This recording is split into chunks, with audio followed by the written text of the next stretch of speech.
I thought I have enough experience which I can lead the startup and make the startup the very big organization. Because at times we have to take decision. At times, not taking decision is also a decision. I'm putting my job at stake, and I'm taking that risk. So it is not only because it's all taking the responsibilities, taking the risk also, and still maintaining the tranquility and equality. So I did that deal with informing the management, and on the 11th month that deal became profitable.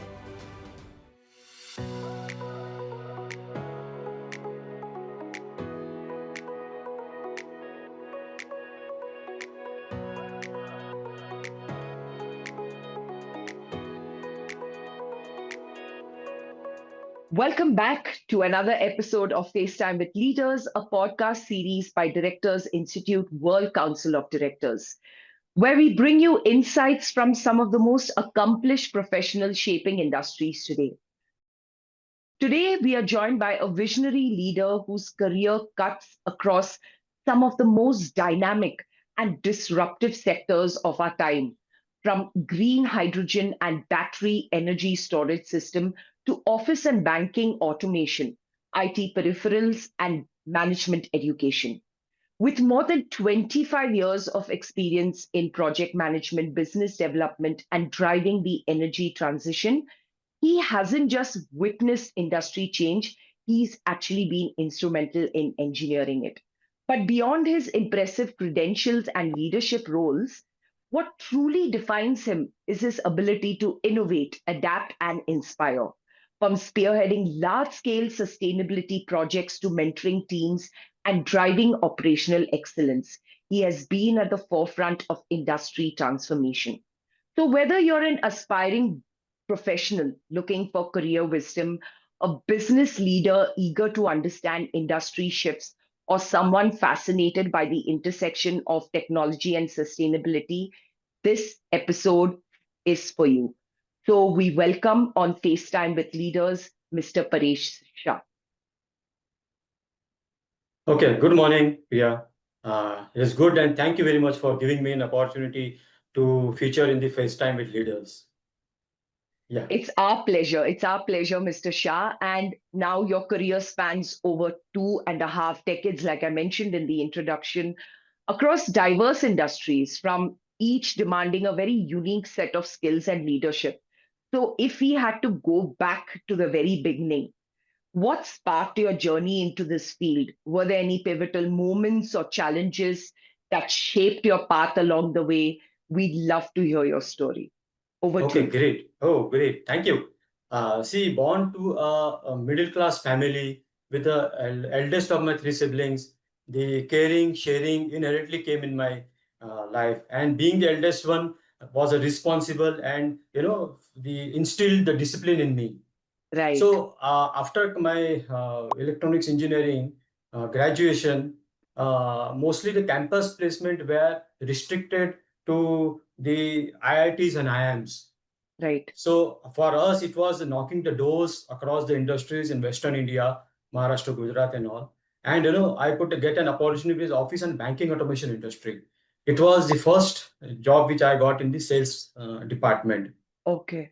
It was not only the product that I was supposed to learn, but it was many things I learned apart from the product. It was basically the sharing, cross coordination with the other teams, the finances, customer relationship management. And it was really the new inning and new learning in the new session in the corporate world. So with this, with the encouragement from my top management, I completed my master's in marketing management. And with this, the current organization promoted me with a wider role. With this, I happen to be, with the engineering industries into the basically what's called as the industrial cleaning equipment industry as a profit center head in the some zone of the country. Then with the IT peripherals with some other organization. Then worked with the banking and automation industry as a profit center head. It was really a challenging job which I took forward, which I will definitely explain in a later things. Right. Sure. Then I took up the assignment as a campus director in a leading management institute of the organization. For a couple of years, I was heading, and it was really a different experience again, all to put together from corporate to education. And then again, the leap from education again to the solar, that is a renewable power in 2010. So from that, I had worked and performed, and I was heading. It started. In fact, it was also a responsibility to start from scratch as a background. So it started a solar division in that state. That was Rajasthan. Promoting the solar water systems and solar pumps. It was again the drastical inputs that we have given, and we have taken the substantial business, which led to the headhunting from one of the our competitors, and he entered and he got me with the Central India, heading the Central India for a couple of states. We built a huge amount of tenders in that through channel partner development, developing the team. It is not only the team, but also the product developments, and also involved in the various aspects where we have to explore the different business avenues for our organization in the central zone. That also led with some other organizations and on a national role, the profile in the large renewable giant in the country. Got it. So with this, I thought I have enough experience which I can lead the startup and make the startup the very big organization. So that made to take up the assignment with the green hydrogen organization, where we handle the number of electrolyzers, number of fuel cells, and work for the giant organizations where they were really planning for the energy transitions.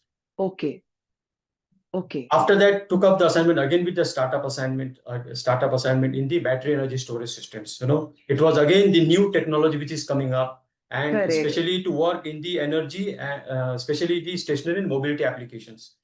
So this really, if you see the span of my 3 decades, it has been really the ups and downs, which made me stronger. Really made me stronger, and that made me really the Almighty had been very kind enough for me wherever He has helped me to pass and overcome all the hurdles. So that has been the journey.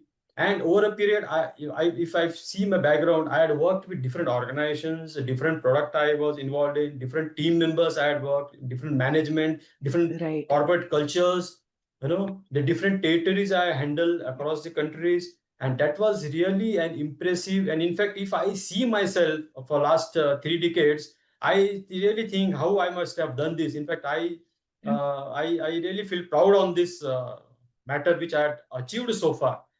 And that's the reason, I'm so content now that, I'm confident that I can take up any role at anywhere, and confident of getting the people along. There have been several instances where there have been a lot of challenges, but with the positive thinking and thinking out of box has really made me success. So over a period, I've taken the decisions where over a period, in the long-term perspective, over a period, those are proved to be correct. So my team members and my bosses, they have really appreciated that boss, आप कैसे इस तरह से decision ले सकते हैं, and how you can handle and make the decisions correct. So that is all had been my journey with respect to this. There are a lot of things which I can say, but then I need to cut short here. Right. Thank you for sharing that with us, Mr. Shah. And what's a question that came to my mind, during your response was, you moved from corporate to, education, again, a completely new field. But then you also, after working in the education field, you also had opportunities again in the corporate sector. So I wanted to know, what is the one thing that you learned during your time in the education sector that you took forward and which you used it could be a way of thinking, it could be a strategy, that's something you came across during your time in, while heading the educational institution. So what did you learn and you took forward in the corporate sector? Yes, that's a good question again. See, with the corporates, sometimes we can let go, but in time we can also compromise a little on discipline, because people are performing. We need to let go. We need to accept something. We need to adjust something. Adaptability has to be there. But in education, with respect to when it comes to the student, and that to the management students, which are the future of the country, where we have to be Correct. very disciplined. And if I instill discipline in me, definitely the whole team, that is the team of faculties that I had, those almost the PhDs, almost Correct. the visiting faculties we used to get from the guest lecturers, the Correct. corporates we used to come invite them for the placements, and the undergraduate colleges where we have to really be disciplined in the manner, and the Hmm. sort of adaptability with the culture. Corporate has Correct. a different culture, education has a different culture, Correct. and corporate again has a different culture. So with that education perspective of couple of years which I had been, that has really attracted me, and that has really given a good sense of understanding where I can go ahead, where I can pause, and where I can take back also. So there are certain things which Hmm. have really helped me in my next second inning with the corporate since last 1.5 decade. Okay, that's interesting. That's a very interesting take. Thank you for sharing that with us. And it's very interesting how certain decisions we make in our career, the career choices, the people we interact with, the challenges, they really lay the foundation of how, what kind of leader one turns out to be. Right. Mr. Shah, when you've led multiple high stake projects, uh, and you've also had to ensure strict regulatory compliance, which is not an easy feat. So, this is somewhere related to the question I asked. Now, in industries where precision and adherence to standards, in a way, discipline are paramount, there's like a fine balance between maintaining quality but also embracing innovation. So, how have you managed to uphold such high standards, but also making sure that there are forward thinking solutions? So, were there any tough decisions where you had to push the boundaries of innovation while ensuring compliance? Could you share something with us? Yes, there had there are certain confidential things, but yes, I will definitely share this again. Sure. The out of box question which is there. See, compliances and basically how you drive the forward thinking is again the big thing. I mean, in every industry there are compliances. It compliances with respect to the organizations and the statutory organizations. Okay, means when we were into the solar renewable power, when the power is set up, power plant is set up, the statutory Correct. requirement is there, and statutory requirement, to fulfill the statutory requirement we have to follow certain processes. But at Hmm. times I had gone out of way, suggested a way, so that even we are in our boundaries and the statutory authorities are also in their boundaries, and we are not breaking Hmm. the rules and still gone through and made the successes. So this is Hmm. respect to the statutory, but compliance is as far as the internal is concerned. Because if you see team members, we have to take the team also along, because it is all the team that works together. And when the development is happening, it is the complete group, the complete team's success is there, or complete Correct. team failure is there. Responsible as a, yes, as a leader we are responsible.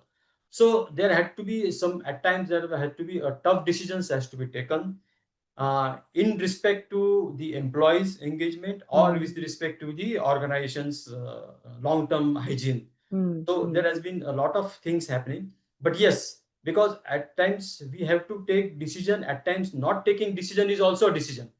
Correct. Right. So, Understood. so we have to be, because at times one action will work or one idea will work in certain situations, the same idea won't work in other situations. So we have to see, we have to Hmm. pause, we have to identify, we have to take a risk also. So there are various Hmm. things that comes into things.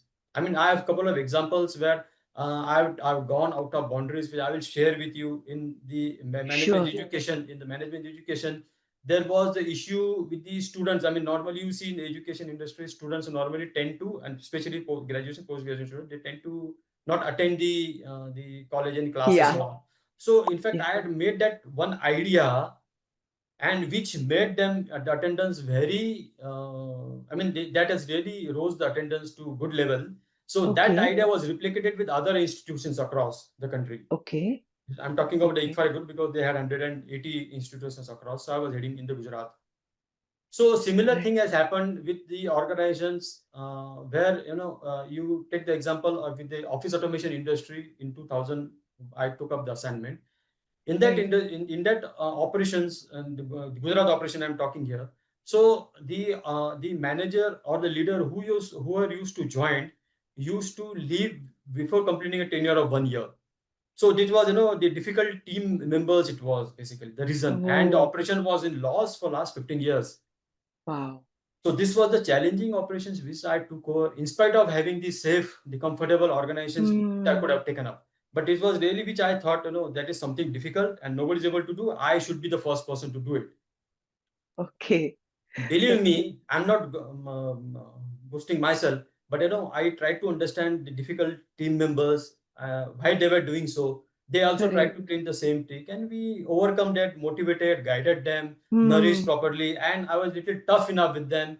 Got it. So believe me, within a 1 year, the operation was in profit. So the Wow. chairman and management they were so happy, I'm sure. because Yeah. before I took up, the chairman, the CMD was about to close the operations, and now Okay. the operation. So pretty long I worked in that organization, boosted organizations, and with the flying colors, not only with the manpowers, Wow. but with open up the several branches across the states, and various business. The I mean, nobody thought on the organizations where you could have gone to that level. Wow. Similar I thing has think happened in the same amazing. organization. There was a deal which I was quite convinced that I will be making that deal. I will take that loss making deal, so that in a Okay. long term it is profit making. Correct. I was convinced, and I convinced to the top management that, Wow. believe me, This I'm will putting my work. job at stake, and Wow. I'm taking that risk. So it is not only because it's all the taking the responsibilities, taking the risk also, and still maintaining the tranquility and equality. So I did that deal with informing the management, Hmm. and in the on Hmm. the 11th month that deal became profitable. Hmm.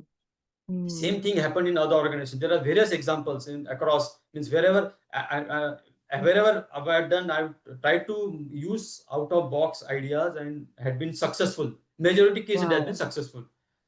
That's incredible.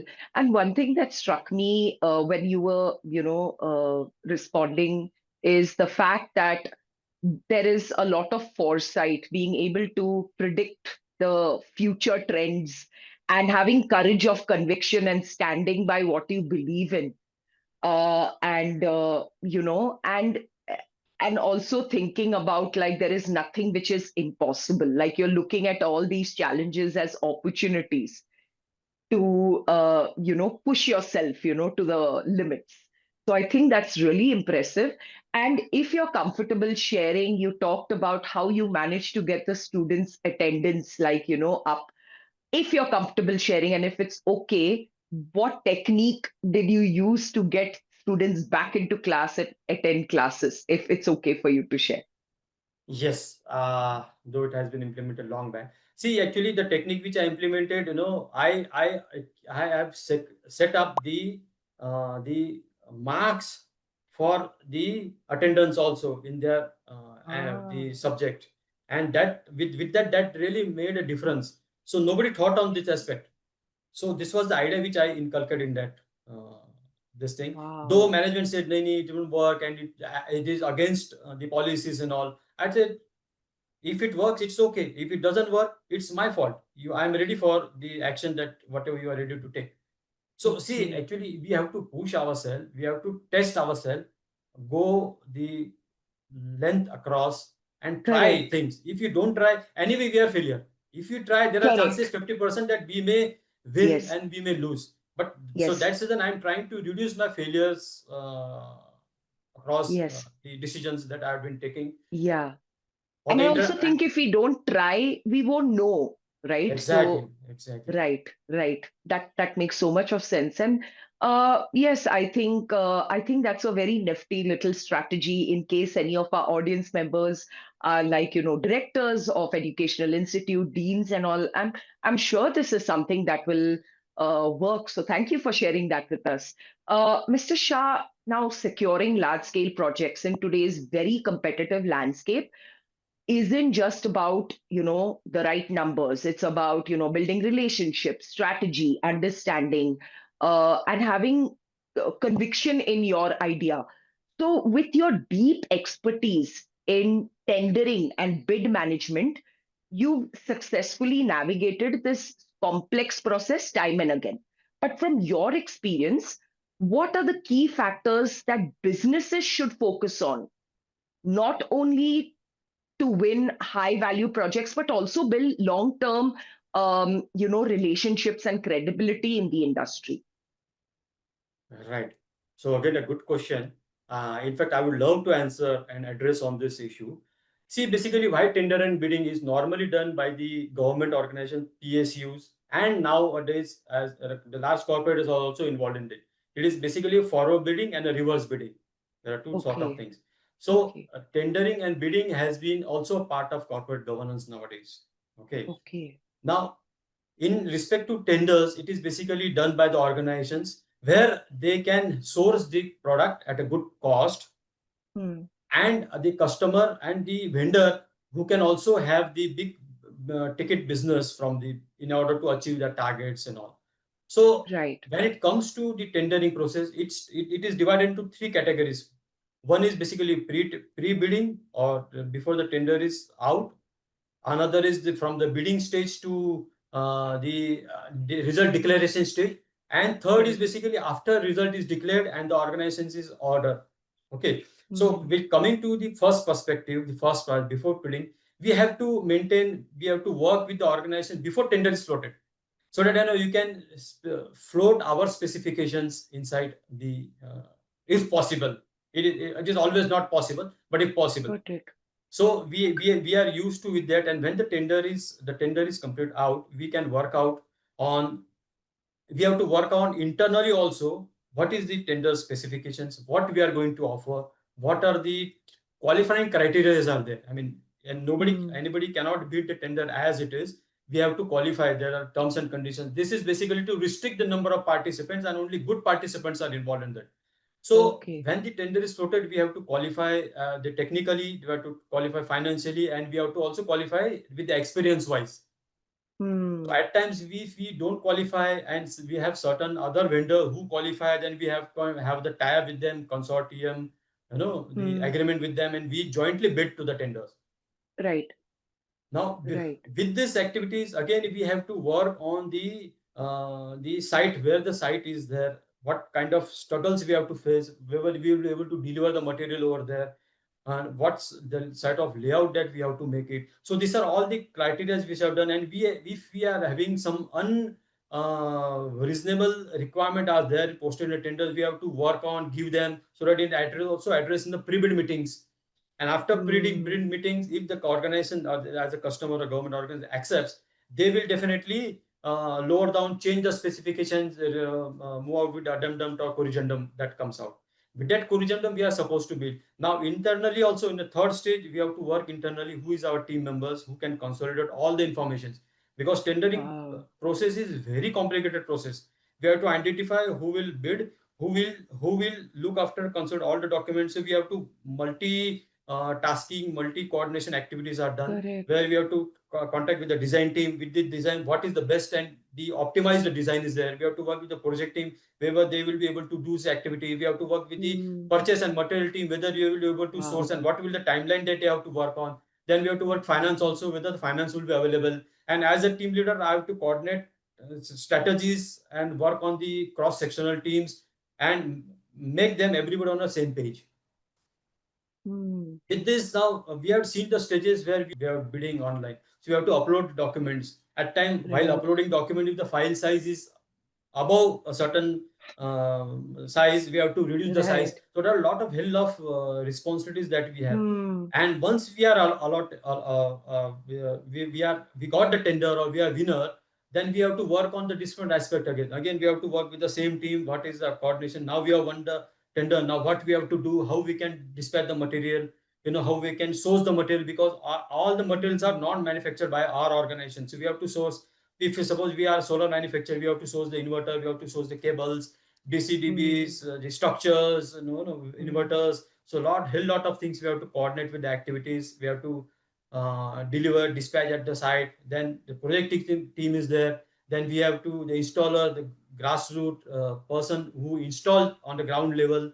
We have to Mm. monitor whether they are really working as per our standards, because not the project doing is very good and easy task, but to do the project properly is very important, because it Correct. should look decent also. If somebody other vendors or the customer comes, we should look better, because in at certain earlier organizations, if you had done this they have done the project, we could see the cables lying and Hmm. laying, and then you could see all the, it's all the things are not good, so we have to be very proper in that aspect.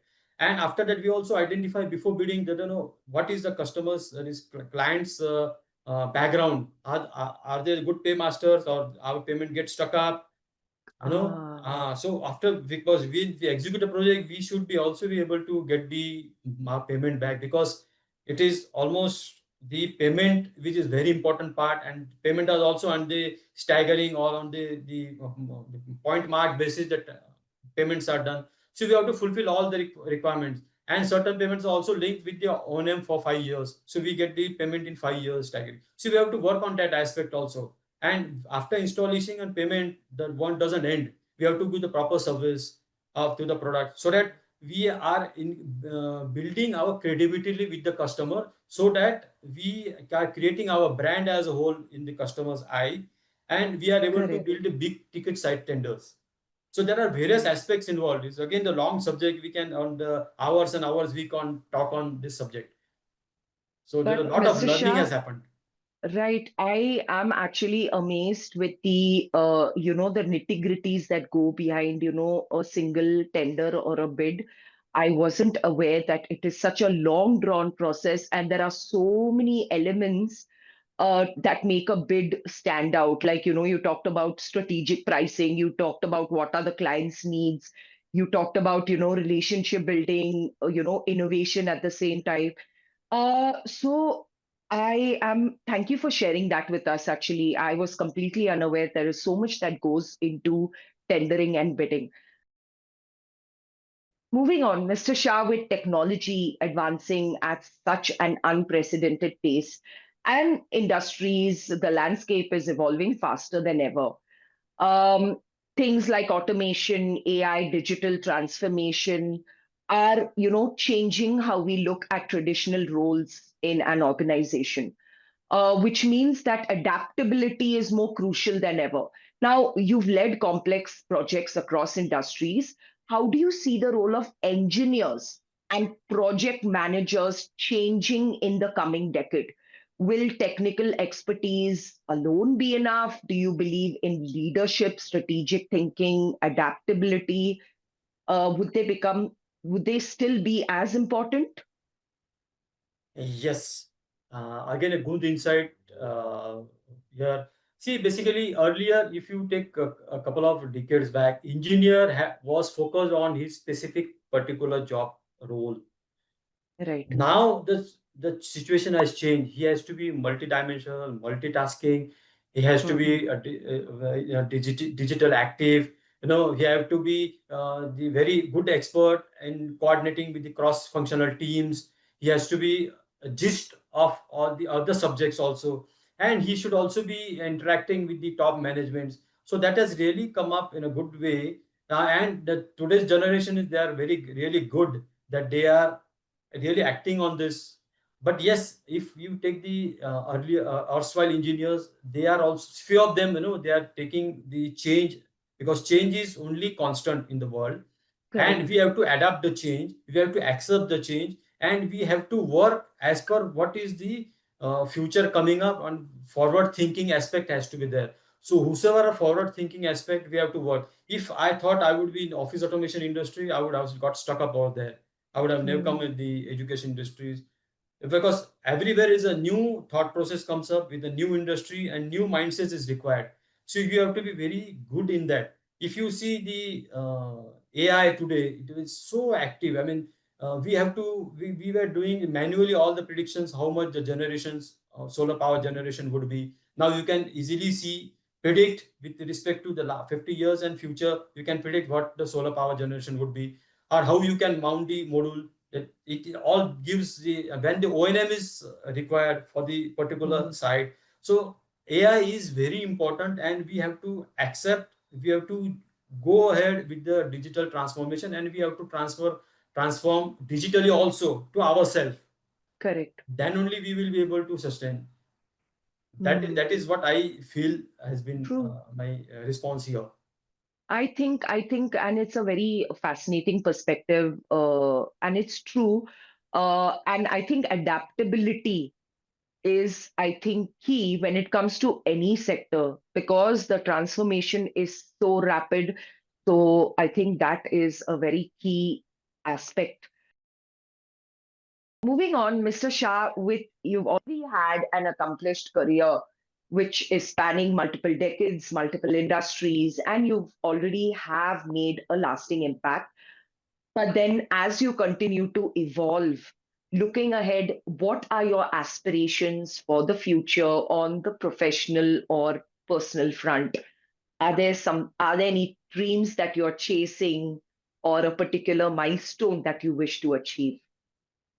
See, last 30 years had been a wonderful the corporate profile that I had enjoyed. I learned a Right. lot. I was looking something which which in last couple of years had been really introspecting phase for me basically because of the career stagnancy, and secondly with the respect to how I can be the relevant to the board basically, Mm, because to be in the board, represent the board, address the board, contribute to the board has been my aspiration. And in last couple of years, I really introspected, and I think something is lagging apart from experience. So I need something more than experience, a strategic insight. I need to think a different way the directors and the top management thinks, and that really led me to think. And then I planned, and I should be having, I should be developing myself for the board mm, ready, and that's our plan over here to come and really find great insights where I mm. can gain the better knowledge, capabilities to represent the boards, and Right. I should be able to contribute to the board meaningfully, where board is benefited from me. It is all about, Absolutely. so it was how that it's corporate governance, then the environmental social governance, then the Correct. CSR activities, then digital Yes.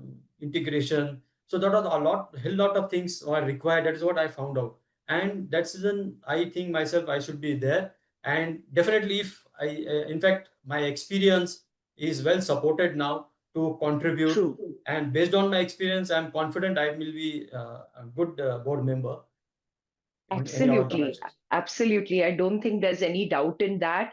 And I'm sure you'll contribute a lot more in a very positive way.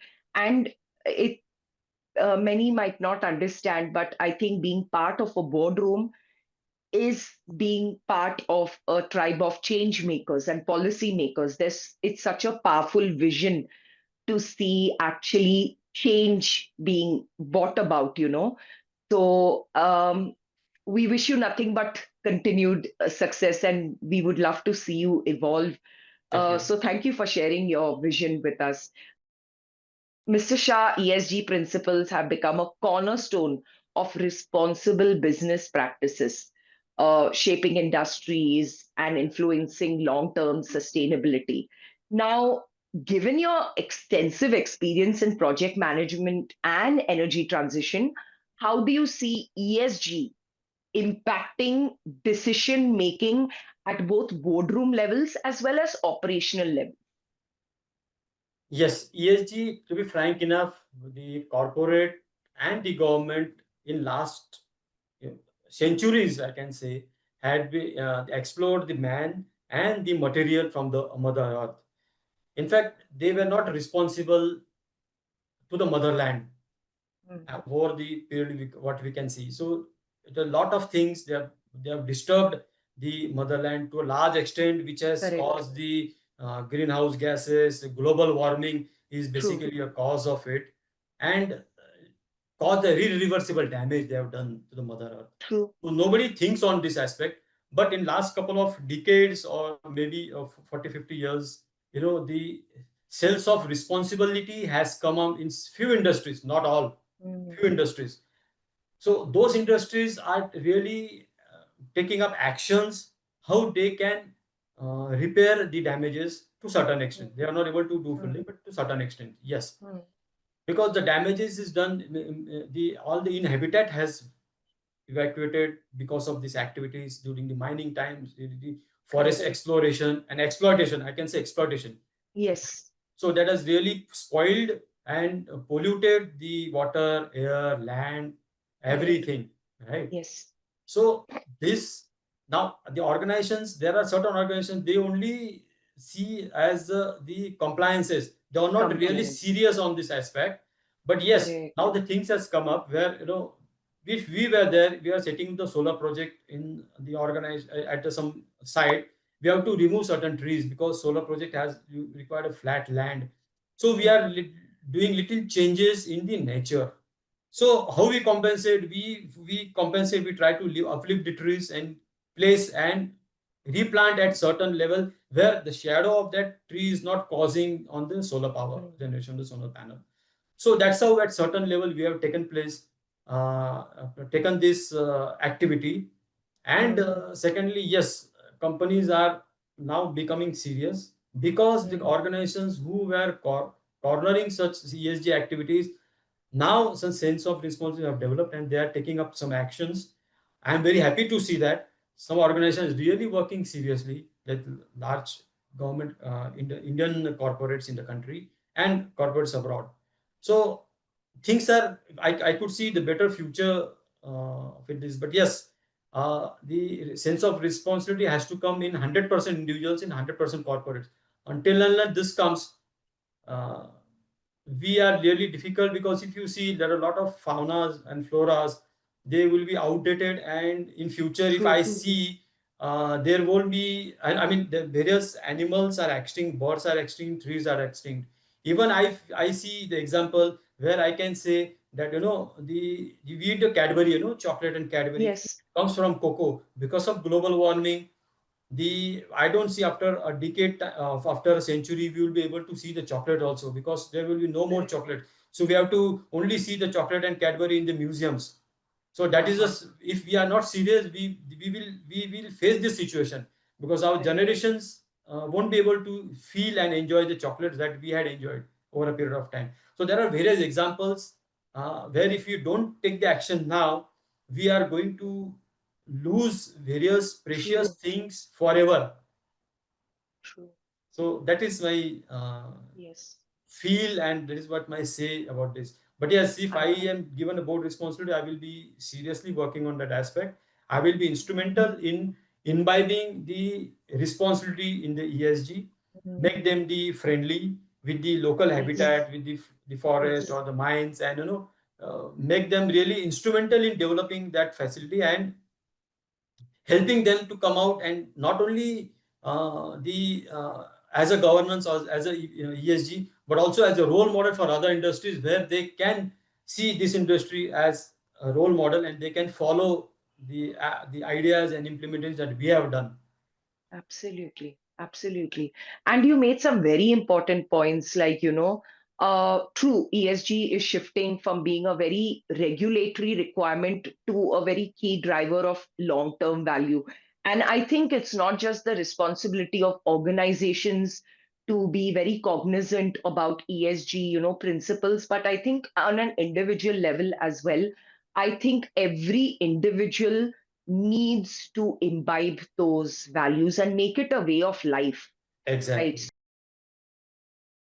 As we near the end of the interview, Mr. Shah, you've joined the Directors Institute, which is a significant step for any leader. True. So, what was your experience like when you joined the Institute, and how has it helped shape your perspective on leadership, corporate governance, or boardroom decision making?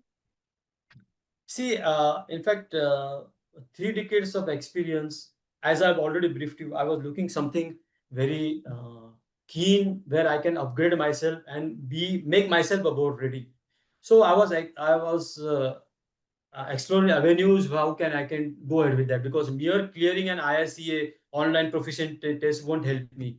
So I was really something looking where the things will come into my mind, and the things which are really different, which I need to think differently in for some that organization from that board perspective.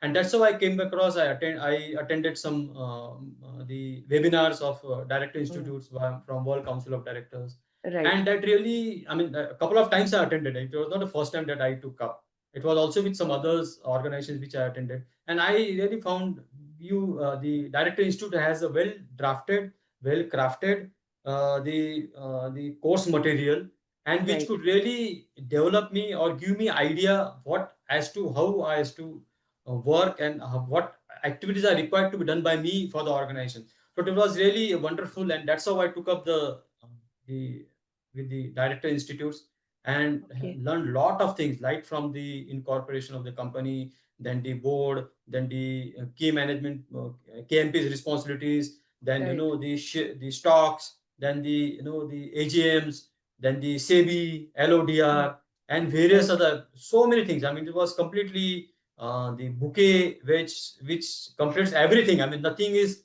lost from the director Left institute. So out. that Right. left out. So that was really a good thing. And with this, after that again the digital transformation, then the ESG, corporate governance, the CSR, that has also helped me to know from the different perspective, and to make the good human being is also a good for ourselves basically. Through the spiritual world, I had been in for some time, and that has really made me a good citizen and good human being. Understood. So we also help others to have this. So once I take up the board role, definitely I will be in a position to address, give my insights across the spectrum of the board from top management to the lower, and I will be really the instrumental in upgrading the organization and making the world-class organization, which I am confident now, which the Right. director institute has really made that happen. Right. And that's wonderful to hear. And I think that's a wonderful vision as well.